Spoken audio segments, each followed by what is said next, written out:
are going to start to hear stories of survival here in New York City. We already are. We've seen the Franklin Graham Samaritan's Purse Field Hospital leave New York. And now I've got a survivor of a different kind of virus on my phone line right now to continue the Keeping It Real with Alex Garrett. And Raphael Grant, welcome on to my podcast tonight. Thank you. It's really great to be here. Honestly, it's a real pleasure of mine.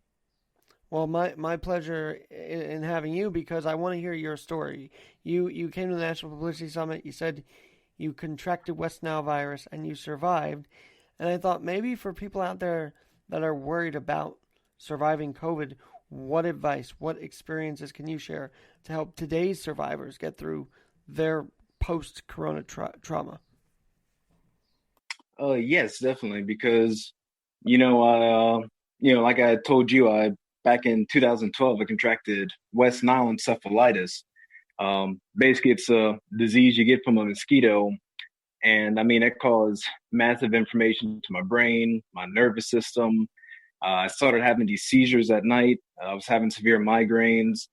When I finally got diagnosed and tested, the doctors told me, they said, hey, there's nothing we can do for the actual illness. Here's some medication to treat the symptoms, but that's all that they could really ever do. And, the medications, they weren't really working too well. My body got addicted to them. And for the longest time, it was about 2.5 years, I was still suffering from seizures. I was still going to the hospital, trying to figure out, what techniques would work, what procedures would work. And nothing was really ever working. And it took them about, after 2.5 years, they finally told me, they said, Grant, there's simply nothing more that we can do. We tried everything that we could. And you just have to basically live the rest of your life living with this handicap. And that was just something that really hit home to me, because that didn't really make sense. I didn't really like that answer, that you could get sick with something and then, oh, well, there goes your life, sad for you. And it's like, I refuse to believe that. And I was always studying for medical school. My dad's a doctor. I grew up wanting to be a doctor, and it just didn't sit right with me. And that's when I really started looking into, things like Eastern philosophy and, Eastern medicine, where they say, oh, all illnesses it's an energy, and that's something that both East and West say. I'm sorry. Well, that explains then why 90-year-olds are still recovering from COVID, right? Because they still have this energy, this will about them to survive something like that. Exactly. And just in general, that kind of, with a lot of Western medicine, if someone gets diagnosed with, say, cancer, it's usually, oh, well, there goes 20 years of their life, or, oh, no, it's always like a sad and downtrodden thing. And it's like, no, we have more power than we realize. Like you said, that you have the will, we can actually, transmute and, heal ourselves from our energy. That's the whole Eastern philosophy type of way. And I really appreciated that. And I took it to heart.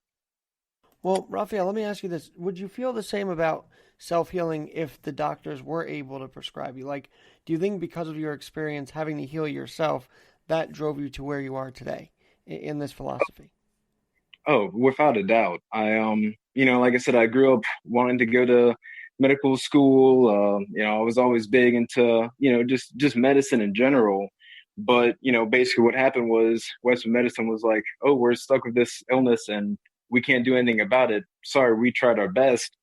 And that made me look into, okay, there's got to be other possibilities. And that's, when I really started looking into the Eastern philosophy and just understanding that, wait, I can actually control my healing. If you, you look into what Buddha says that all illnesses is just, it's suffering. It's suffering because we're not complete. We're not whole. We're not really in tune with our true self. That's the essence of all suffering, is what he says. And, that was just a big selling point for me. And that's when I really started to, like I said, to balance my mind, body, and soul. So I'm like, okay, my physical health, let me actually start focusing on my diet. I cut out processed foods, meats, anything, synthetic, focus on a more whole base plant food. But the biggest thing that I really feel like I did was I started being aware of my thoughts and my emotions. I started meditating and self-reflecting, and I would basically keep a like an emotional journal of sorts. Say, you're having a good day, you're in a good mood, nothing to complain about, but you start talking to your roommate, and 30 dishes get brought up, and chores get brought up, and things get a little heated, and then you go back to your room, and all of a sudden you're agitated, and you're like, wait, what happened? I was in a good mood, I was in a good place, and now I just have this agitation, this frustration. What happened to me? And I just started kind of replaying things. I'm like, okay, so like what made me upset? What made me angry? If a friend got a better grade than me on the test, and you can feel jealousy, you can feel your emotions. Each emotion feels different, and I just started being aware of that. And so, say if a friend got a better grade than me, or something good happened to somebody else, I would literally ask myself, like, why am I feeling jealous? Like that's stupid. Like that doesn't make any sense. Like I want the best for my friend. If my football team lost a big game, why am I sad about that? Why am I letting that affect my life? And it was just, what were you It's about to amazing. say? Yeah, it's amazing you brought that up because the other night I was kind of like entrenched in the Last Dance, documentary on Michael Jordan. But then I'm like, I have my own stuff to do. Why am I so worried about this documentary about something that doesn't even impact me? So I get what you're saying about why do we let things in the external really affect us internally? Like, it kind of what brings us together with sports, but I get your point too. Like, why are we so worried that we lost the game? Like, this is more than sports. This life is more than sports. Exactly. And it's just small things like that. It's just small things like, why am I feeling that way? Why did that upset me? Why was I angry? And it just and I started realizing that I could actually, you can choose to influence your emotions instead of your emotions influencing you. And I think that's something that a lot of people don't really realize, is how, that we can actually control it. And say something bad would happen to me, and I could be completely in my right to say, "Oh, poor me." Let's take the West Nile for example. I could say, "Oh, poor me." I was having a good life, I was doing good things, and now I'm sick. Like, oh, I want this pity. Oh, sadness. Or it could be like, no, no, no. I'm gonna grow from this. I'm gonna be stronger than this. I'm not gonna just be sad to be sad. I'm gonna do something about it. And that just brought a lot of change within me. And Great. You that you were actually in LSU when this happened, so maybe to the college kids out there who have had this thing affect their senior year and affects their college. I mean, you really had something that did affect your college life. How did you overcome that? it's it's one of those things. I still specifically remember when I was sick, and I had somebody come up to me, and they were like, "Oh, Grant, I'm so sorry this happened to you." And like I said, I told them, like, "No, no, no, like, don't feel sorry for me. I'm like, I'm gonna grow from this. Like, I'm not, this isn't just, oh, this is the end of the line, this is the end of my life. Like, no, no, no, this everything happens for a reason. I'm gonna grow strong. I'm gonna do something better out of it." And I said that years ago. This is probably about 2013. I said that, and here I am now. I'm fully recovered, and now I'm sharing my story, and now I'm helping other people to heal. I'm helping other people realize that we can do more of our lives than what we normally realize. And so I'm literally blessed and thankful that I got sick. And I was like, man, this is true. Like I'm truly blessed that I was even sick to begin with, even as sad and miserable as I was for a while. And so that's the thing. It's just, whether it's someone's dealing with a specific disease, illness, or even just their upbringing, if they have trauma or abuse, or, maybe they had a problem with their, one of their parents, growing up. It's everything in life can build us and grow us to be stronger and be better. And I'm a very firm believer in that. What year were you in college when this happened? I freshman year was in 2011. I contracted it in 2012, my sophomore year, and then it was I took some time off from college. I took off a semester, and it was in 2015 that I was able to fully recover right before my senior year. Wow, so you were able to walk then at LSU. Hmm. That's Sure that's did. that is awesome. What was your degree? Biology. I was studying to go to medical school, and honestly, that was, I mean, seriously, ever since I was 5 years old, that was the plan. Was I'm gonna become a doctor. I just wanted to help people to heal, and then ultimately what happened was, my doctors couldn't really do anything about my condition. I hate to say that they gave up on me, but in a way, that's basically what they did. Mm.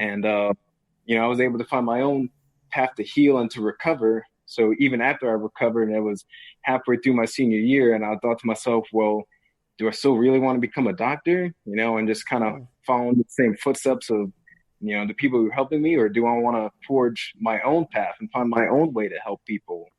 And You could be that's like what I. the doc from New Amsterdam Hospital. You know that show on NBC. Oh yeah, yeah, yeah. I know what you're talking about. So And it kind of reminds me of that, bucking the system kind of thing. yeah, and that's the thing is because, and I was even just talking to my dad about it earlier today. My dad's a doctor, but when it comes to things like nutrition, I mean, they spend maybe, a day on it, like that's about it. I'm the one that was teaching my dad about nutrition. He still even will come to me and ask me, "Oh, what about this? Oh, what about this?" And not all fruits and vegetables are good for you. They're all it's seasonal. Some things are good in the fall, some things are good in the spring, and a lot of that stuff they're not really taught in med school, and it's just kind of blows my mind a little bit. Well, Grant, you have a website, grantraphael.com, and to spell that last name, by the way, it would be Raphael, Raphael. So your story has been wanted, people have been wanting to hear it. So how did you get involved with the public speaking? Where did that whole thing first start? I'm curious now. So, okay, well, let me tell the story of actually how I was healed. Because it's a crazy story in itself, really. Um, so it was early 2015 whenever my doctors told me, they said, hey, there's nothing more that we can do for you. You have to live the rest of your life with this handicap. And like I said, I really started taking care of, like, okay, I did my own research on what's healthy for me. I started exercising, I started meditating, I started self-reflecting. And it was about 6 months into it, and I remember I was praying. And while I was praying, I remember seeing myself as a fragment of energy. And I saw other people as fragments as well, but we were all connected to this greater collective whole. And as I was praying, I remember just telling God, I was like, God, it's really not about me. It's not about my individual fragment. It's about all of us. It's about the collective whole. And I just remember telling God, I said, God, I just want to do what's good in the world. I just want to make the world a better place. And I went so far to say I would literally, I'm like, yeah, I'll sacrifice my life if it means making the world a better place for other people. And I said that, but then I asked myself, well, did I really mean that? Anybody can say, oh, I'd take a bullet for you. But when someone's about to pull the trigger, would you actually jump out in front? So I wanted to really, truly know if that was, my honest answer. So I kind of readjusted myself and quieted my mind, and I started searching, deep within myself. And as I searched deeper and deeper, I found a part of me that I never knew existed. And when I connected to that part, I responded to the question. I said, yes. And in that moment, it was in a snap, like everything changed. And it was like a energetic shift within me and all around me. And I no longer saw myself as that little fragment of energy, but I actually identified with the collective energy of all of us. Like I literally felt connected to everyone and everything in the universe. And at this point, like I grew up, believing in God, prayed to him before I ate, prayed before I go to sleep. But this is the first time I actually like truly felt connected to him and everything in the world. And it was No, at sorry. that. Go for it. No, Go you for it. I didn't realize you had more thoughts. So you're connected to God in that moment, and then what happens? Yeah, and it was at that moment that like everything, changed for me. I was physically, mentally, and emotionally healed. And literally, and yeah, my whole thing is I told myself when I'm on any radio show, any kind of podcast, like I'm not gonna lie, I'm not gonna stretch the truth. I'd never do that. But in that moment, I was completely healed from all my West Nile. I haven't had a seizure since that day, and I've just been a completely different person since that moment that I felt connected to everything. And it's truly so profound. But the thing is, I didn't think anybody would ever believe me. I didn't think I could describe it, like, oh yeah, sure. Like I didn't think it really understood what happened to me.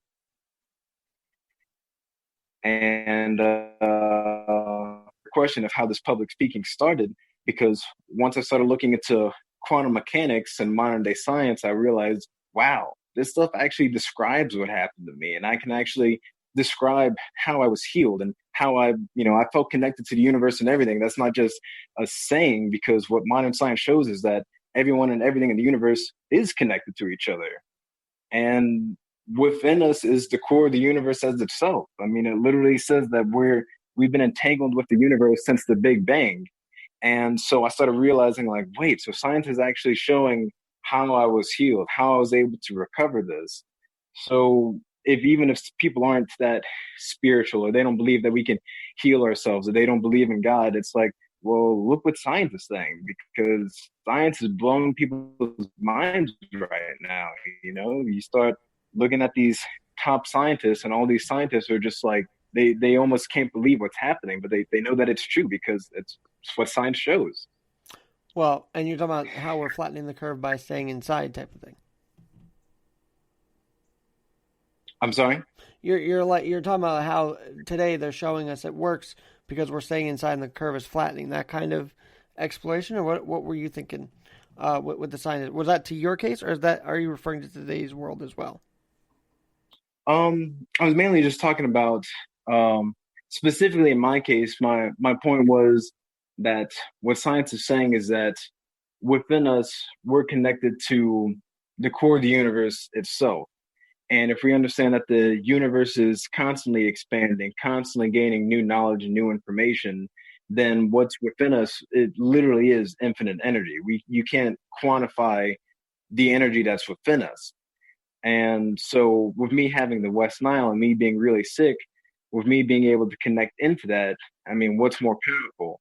The infinite energy that's within us, or West Nile, or cancer, or diabetes, or COVID-19, or stress, anxiety, whatever afflictions that we have, it goes back to the Buddhists and the Eastern philosophy of where it's just energy, and you can transmute it, and you can heal from it. What do you like? What do you think of the idea of speaking things into existence? Because I found that once it happens, the earth really starts moving for you, and life starts moving for you when you speak things into existence. And that's exactly true, because and again, it's even in science that science shows that our thoughts and our intentions have an effect on reality. Um, a quick example is Dr. Emoto's water experiment, where he had 3 cups of water. One he prayed and meditated and said, "I love you." One he specifically said, "I hate you. I hate your guts." And then the control he kept the same, and they froze the water, put them underneath microscopes. The one he said, "I love you," the crystals were perfectly symmetrical, beautiful looking crystals. The one that said, "I hate you," was all disfigured, it was all messed up. And the control was, it was average in between. And so you start realizing, wait, so our thoughts and intentions actually have an effect on reality itself. So just as you were saying, you speak things into existence. Yeah, if you have these positive thoughts, if you have these thoughts about love and unity, if your whole purpose of your whole, passion, drive in life is to make the world a better place and help other people, well, then that's what's going to happen.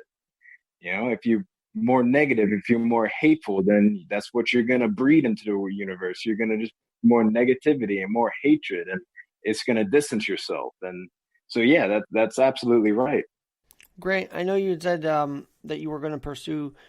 You never did pursue being a doctor, did you? Like, did you actually get your doctorate, or did that not happen for you?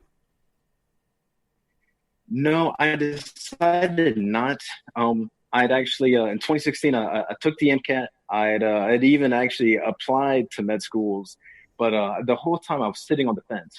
I was just figuring out, like, man, if I go to med school, like, again, my passion is healing people, helping people, but I'm like, man, that's 6 7 years of med school and having my nose in the book, and at the same time, it's like the information that I learned just from independent research was stuff that not even my dad knows, who is a doctor. And I just started thinking to myself, well, what would be more beneficial for the world for me to become a doctor and learn, the med school curriculum, or me going my own path and just, you know, hate to say regurgitate, but just reemphasize the steps and path that I took to help others make that same connection. And I had, I've had a few spiritual experiences since I was healed, and everything was pointing me to make my own path, to, do what I'm doing now by becoming a speaker, by writing a book, by spreading my message like I am now, uh, as opposed to going to medical school. Well, Grant Raphael, let me ask you this then, because I just see you've put this all in a book first of all, and you also have seven or different pinpoints that you want people to know about within the book and within this workshop you're dealing with. So, if people want to know more and give us a preview of what we can look forward to, both in your workshop and your book. You're asking for a preview of what I recommend and what I teach people to do. Yeah, I would love that if you because I feel like there's so much more we can unpack with this.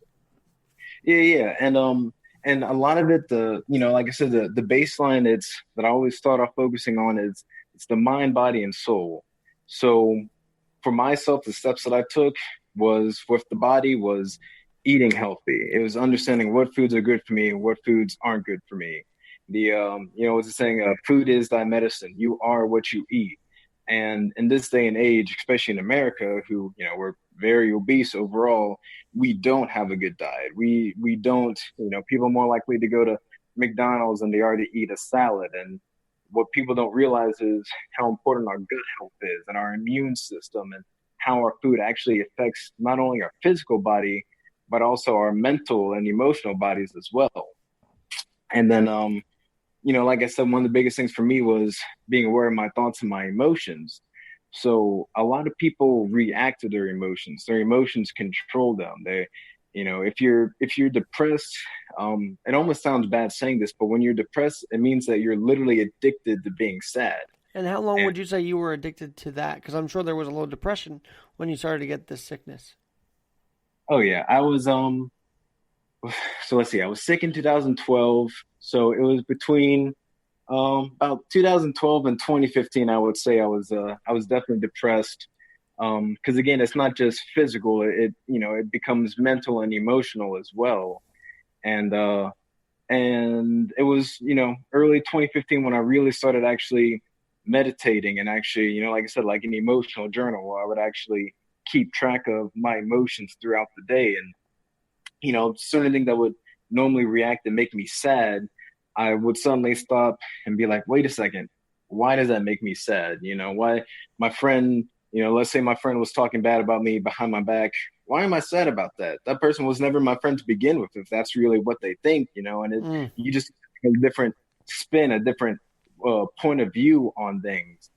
And another one of the things that I learned with it's not just balancing my own emotions, but I started being aware of others as well. Say your friend's having a bad day, you talk to them, and all of a sudden, like, y'all two get into a fight, and you realize, man, that person was just projecting onto me. Mm. That's their insecurity showing. And at the end of the day, you still love them, you still love who they are at their core, but they have some things that they need to work on. And so I'd say, you know what, I'm not gonna judge them for those actions. I'm not gonna fight fire with fire. I'm just gonna I'll love them, I'll pray for them, but they just have some things that they need to work on. That's all. Well, it's interesting you bring that up because we're all kind of distanced from ourselves, from each other right now, and sometimes I think that could lead to people just messaging people instead of letting them message them. Like, I guess my point is, did you find yourself having to chase after friendships, and did that get tiring, or were people very gravitating to you during this time? So it's funny that you bring that up, because just in general, even ever since I was a kid, I was always I was always willing to help others. I was always willing to go out of my way. If somebody needed some bucks for some food, if they needed help with this, oh yeah, sure, oh yeah, I would always help them out. And when I was sick, I did have a couple of friends who were really like people really were taking care of me.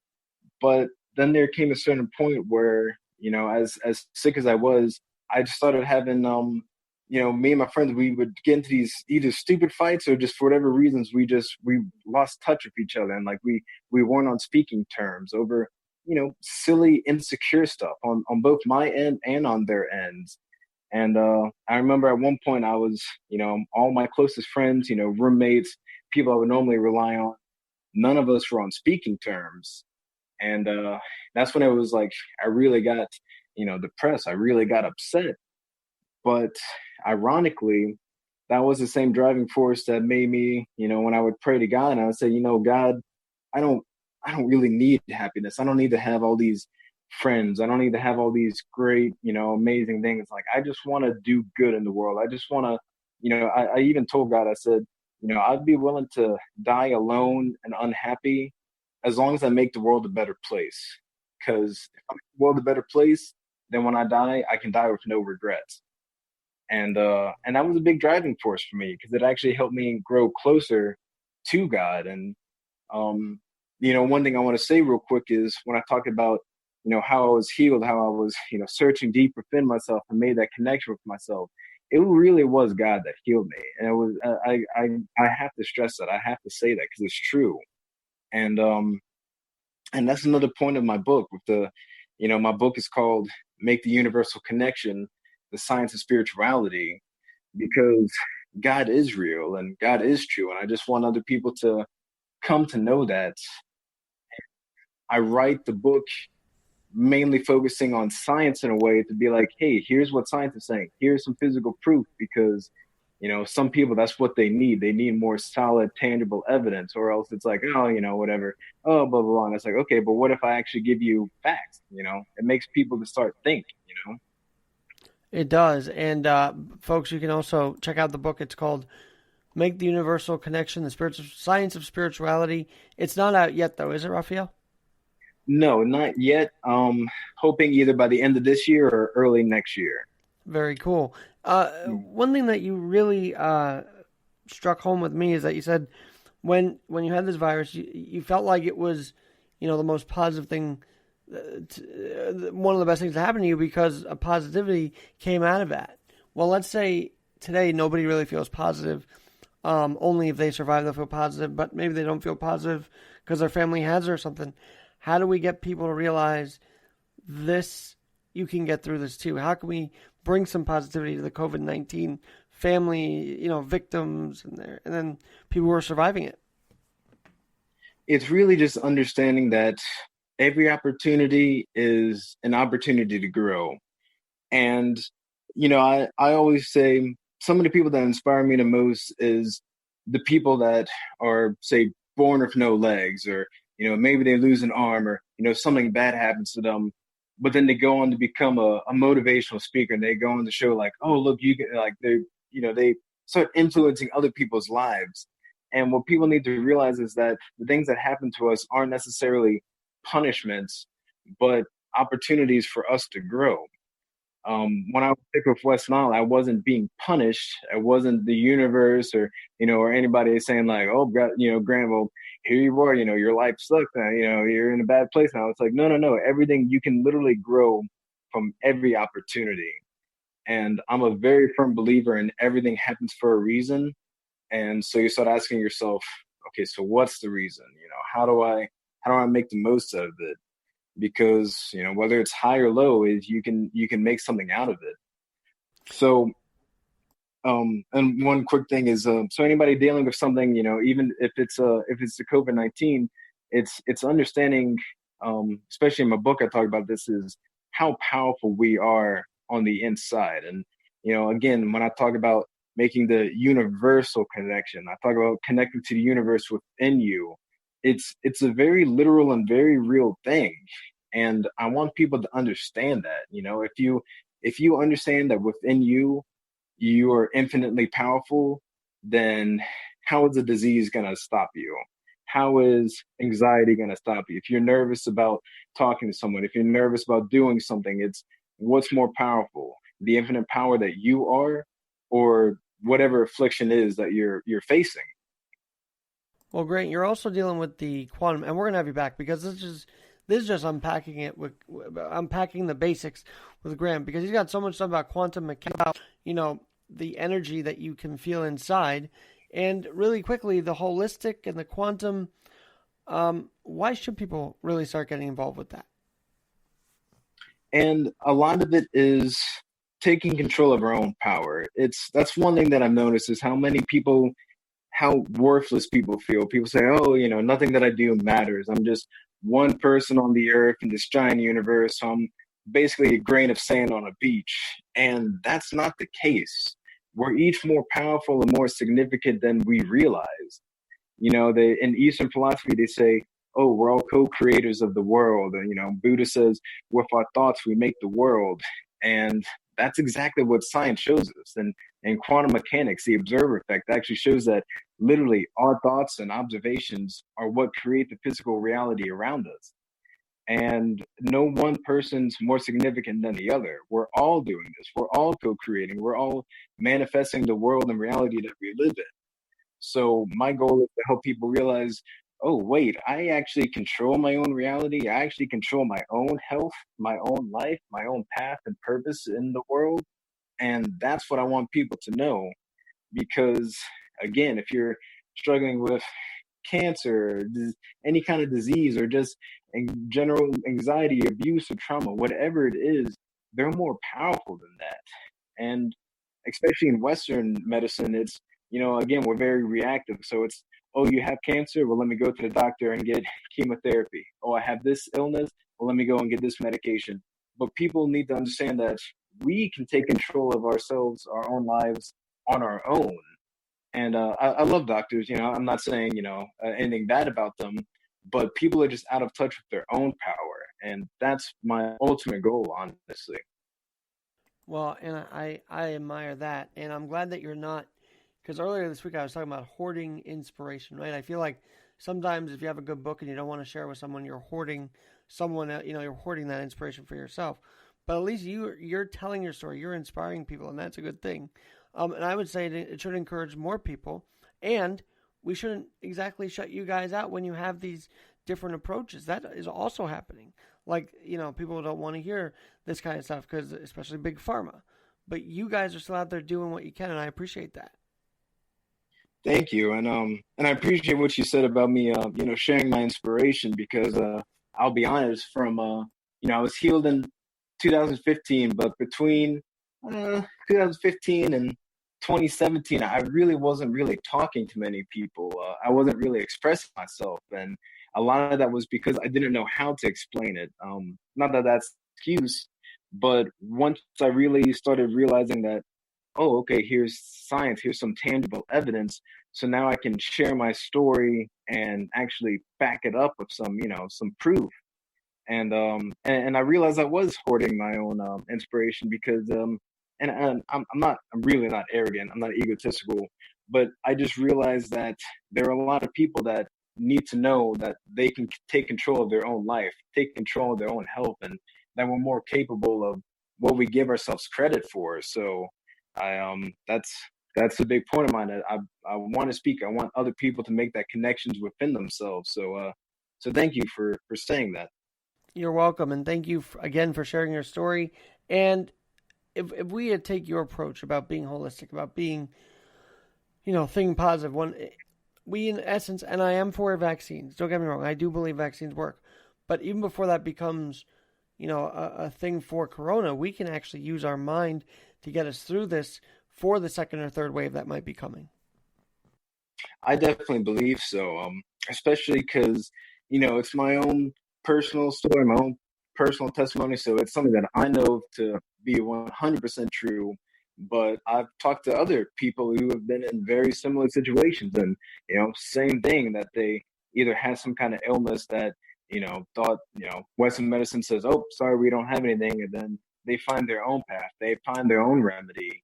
And I joined the National Publicity Summit, which I met you, but I'm also part of a Quantum Leap, and I've met several other attendees who have different but similar stories, such as mine, where you start realizing, oh wait, we can actually take control of our own health.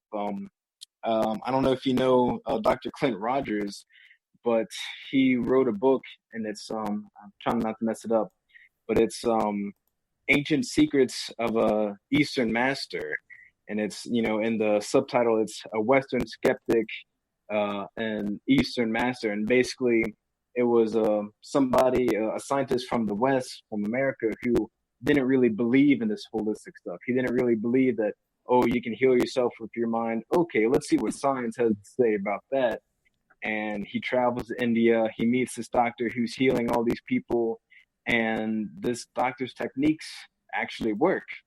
He was able to heal not only people with things like anxiety and depression, but serious chronic nervous systems. I mean, things Mm. that top doctors, top surgeons in America were like, look, I'm not even going to operate on you because it's only going to make you worse.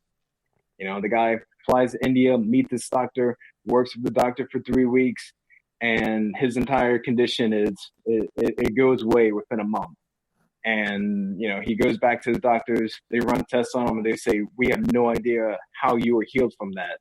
It blew the Western doctors' minds, and that's the whole thing, is that it's true. It's very real. It's just making it tangible for the everyday person.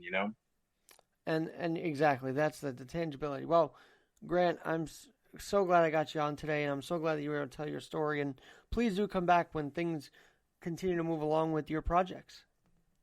Yeah, I really appreciate it. I'm just really fully starting to put myself out there, of being a speaker, and this is the first show that I was on. So thank you so much. This means a lot to me. It really does. Well, when I heard that you survived, when I heard that you got yourself through it, I thought people need to hear this story. So congratulations again on surviving it. And again, where can we find you on Twitter and elsewhere? I'm currently working on making my new Twitter and Facebook page. Um, so for now, you can just follow my website at grantraphael.com. And I will be having a Facebook page called Spiritual Science coming soon, hopefully in the next week or two. And that'll kind of give a little bit more. I'll have different videos, different messages about the actual science of quantum mechanics and how it relates to not only Eastern philosophy, but also my own personal journey as well. All right, well, we'll be in tune with that. Grant, thanks again, and we will talk to you soon. All right. Thank you so much. I really appreciate it. I'm I'll Alex Garrett. be back. All right, I'm Alex Garrett, and stay with us. We'll be here Saturday and Sunday with more of Keeping It Real with Alex Garrett.